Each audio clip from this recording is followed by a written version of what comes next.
Parents, आज हम देखेंगे सॉइल से related important objective questions. Question number 1 कह रहा है the formation of laterite is mainly due to, यानी कि जो लेटेराइट मृदा है उसका निर्माण निम्नलिखित में से किस कारण होता है। इसका राइट ऑप्शन है सी ऑप्शन, लीचिंग। लीचिंग कौन सी प्रोसेस है? लीचिंग यानी निच्छालन वह प्रक्रिया होती है जहाँ पर बहुत ज़्यादा बारिश हो रही हो, यानी लगभग 200 सेंटीमीटर जब वर्षा होती है तो उस मिट्टी में जो न्यूट्रिएंट्स होते हैं, जो पोषक तत्व होते हैं, वो अंदर मिट्टी में गहराई की तरफ चले जाते हैं, छन जाते हैं। तो इस तरह की जो प्रक्रिया होती है उस प्रक्रिया को लीचिंग कहा जाता है। इसलिए लेटेराइट जो मिट्टी है वो कोस्टल एरिया यानी तटीय क्षेत्रों में और भारी वर्षा वाले जो क्षेत्र होते हैं वहाँ पे बहुतायत मात्रा में पाई जाती है। क्वेश्चन नंबर 2 कह रहा है which of the following is very hard to cultivate. निम्नलिखित में से कौन सी मिट्टी जो है वो कृषि के लिए बहुत ही कठिन होती है। तो इसका राइट ऑप्शन है डी ऑप्शन, सैंडी। सैंडी का मतलब होता है मरुस्थलीय मृदा यानी कि बालुई मिट्टी।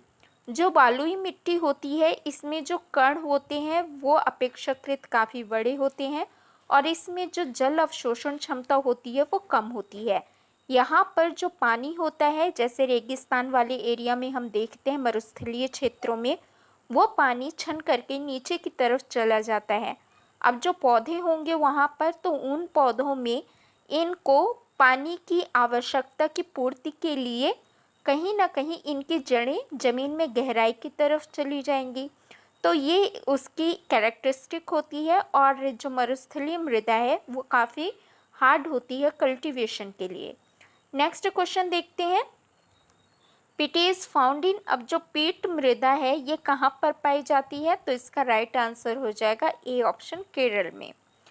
नेक्स्ट क्वेश्चन है question number 4, which of the following type of soil have a marked capacity to retain water. तो निम्नलिखित में से कौन सी मिट्टी है जिसमें जल धारण क्षमता अच्छी होती है? तो इसका राइट आंसर है डी ऑप्शन, रेगुर। रेगुर का दूसरा नाम ब्लैक सॉइल यानी काली मिट्टी भी है और ये जो काली मृदा होती है इसमें जल अवशोषण क्षमता जो होती है वो काफ़ी ज़्यादा होती है। नेक्स्ट क्वेश्चन है question number 5, which of the following type of soil is suitable for tobacco cultivation. अब जब हम तंबाकू की कृषि की बात करेंगे तो तंबाकू की कृषि के लिए किस तरह की मिट्टी ज़्यादा अच्छी होती है? तो याद रखना है हाल के लिए निम्नलिखित में से कौन सी मिट्टी सबसे ज़्यादा उपयुक्त है? तो इसका राइट आंसर हो जाएगा ए ऑप्शन यानी एलुवियल सॉइल, जलोढ़ मृदा। नेक्स्ट क्वेश्चन है question number 8, what do you understand by the word regur. Regur शब्द से आप क्या समझते हैं? तो यहाँ पे पहला ऑप्शन इसका राइट ऑप्शन होगा ब्लैक सॉइल। और यदि यहाँ पे ऑप्शन दिया है black soil found in Deccan, तो जो दक्कन का पठार है वहाँ पे काली मृदा बहुतायत काफ़ी विस्तृत क्षेत्र में है।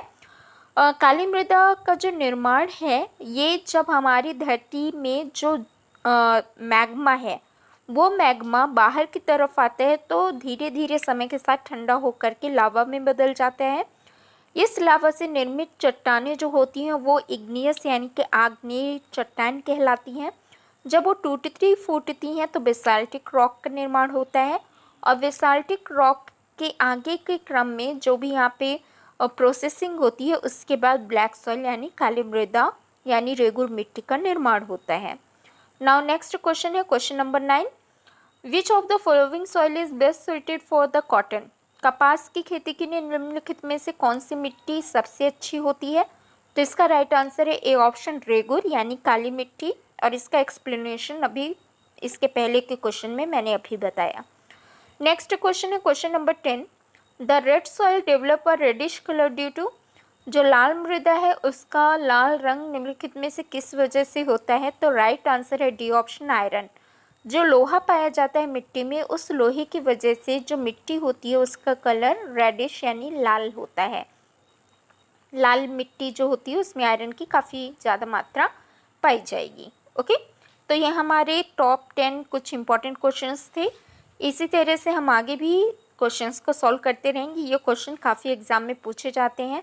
एसएससी, पीएससी सभी एग्जामिनेशंस के लिए काफ़ी इंपॉर्टेंट क्वेश्चंस होते हैं। इनको लर्न कर लीजिए। Thank you so much.